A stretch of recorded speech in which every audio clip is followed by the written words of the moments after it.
morning, viewers. Welcome to my brief devotion titled Fresh Bread. And I do hope that it makes an impact in your life as you begin a new day in Christ.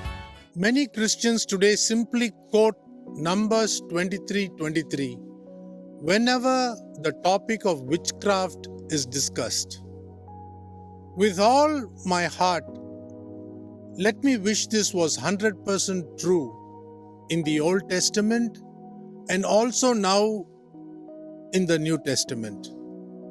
So let us go back to the book. What does Numbers 23:23 say? Why did Balaam say this?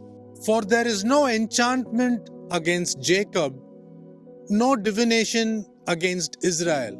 God had made a promise to Abraham, the patriarch, that he would give the land of Canaan to his descendants between the river Nile and the river Euphrates.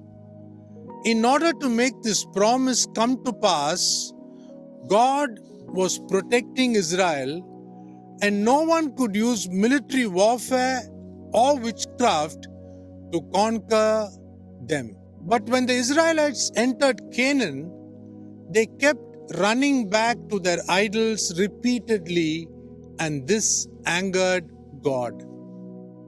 So we know later that when Israel was split into two kingdoms as Judah and Israel, Israel was first captured and taken away as exiles by the Assyrians, and Judah was taken away by the Babylonians. So now, what happened to Numbers 23:23 and the protection of God over Israel?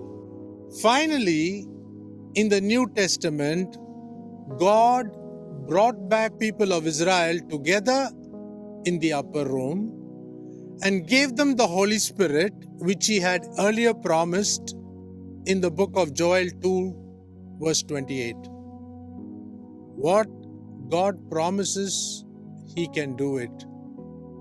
But not what we believe is all right.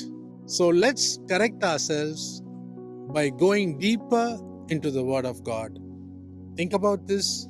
Have a great day.